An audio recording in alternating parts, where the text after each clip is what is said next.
You best start believing in ghost stories, Miss Turner.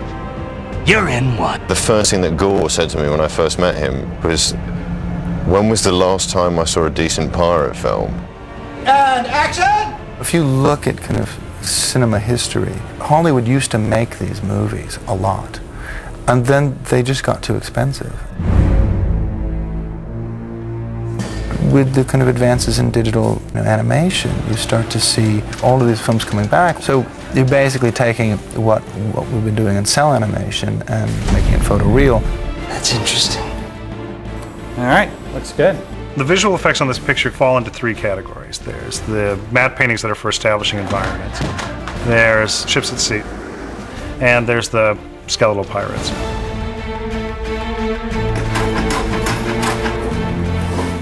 We ended up building miniatures of all three of the ships that are depicted in the film. Even though the Interceptor was a complete ship, we needed to build a miniature of it because there were a couple of scenes that just really couldn't be done with the Lady Washington. One of them is this big storm, but it represents much bigger swells than you really want to take the Lady Washington out into. This is certainly one of the biggest things we've done. We've got this 70 by 140 foot pool, 40 inches deep. The ship's mounted on a big rig that puppeteers it, and we have real scale sails, and we have big fans to fill them with air. We have dump tanks in here that hold 750 gallons of water. They're going to dump down that chute and basically hit the boat on the side, heeling the boat over. We also have 2 different wave makers in here. And this is all being done this way because it would be extremely expensive and extremely dangerous to do something like this in the open ocean. Another big thing that necessitated us building a model was that it gets blown up. Fire!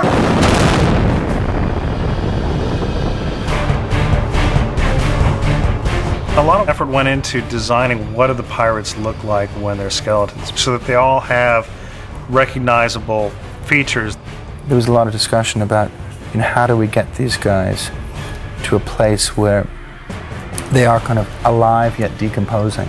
We started off by doing a lot of these early concept paintings of pirates in their sort of skeletal cursed form. This was a direction that we didn't end up going in. What we have on the wall is sort of side-by-side comparison to headshots that we got of the actors who were cast to play Barabossa's crew. We started by playing around with how much meat to bone ratio we wanted. For instance, this character right here, we actually took digital photos of turkey jerky and grafted sort of this turkey jerky texture on top of a skull that we had taken a digital photo of as well. And then, added little flakes of skin kind of coming off the chin and matted hair, and to sort of give each one of the pirates their own sort of unique pattern of decay. This is the Geoffrey Rush skull. So we started with our generic skull and then modified it to fit his face. And we're able to sculpt the skull behind it into form-fit it inside to become the skull of the character. It essentially starts with the modeling supervisor and the modeling staff building the exterior skin. That'll go to what we call the view painters and the view painting supervisors. And they make sure that it's got the proper color, that you get the right kind of little microscopic bumps and detail. Using this skin that we created over in the model shop and then scanned into the computer, I can then paint from this view, and I can add to the decaying flesh look on his face. The envelopers make sure that skin that the modelers have generated follows the articulations of the bones that we've put into the skeletal system.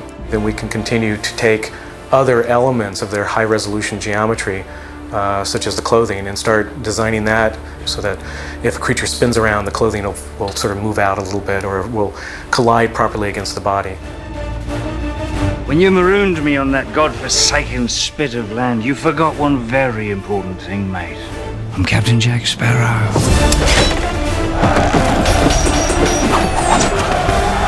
We've got really good actors cast in all these roles. So the decision was made that what we should do is anytime there's a skeleton, we should shoot a performance reference of them. And then at some point during the shot, we get what we call a clean plate, which is the the camera operator reproducing the same move that he did without the actor present at all. And that lets us sort of draw some of the background to help erase the actor when he's supposed to be a skeleton. One day I had to go and put on this weird kind of tracksuit with tiny little ping pong balls and go through my actions. It's like when Jeffrey stabs me, I back up into the moonlight. So I had to basically redo the scene, but by myself, wearing this bizarre uniform, with ping pong balls. That's interesting. One of the big challenges I found on this movie is the detail that we have to mimic the actors' performances. That way we have something that's already been approved by the director, it's a performance that they're happy with, and it's also a performance that's done by the actor who we're trying to emulate in the shots. So what now, Jack Sparrow? Are we to be two immortals locked in an epic battle until Judgment Day and the trumpets sound?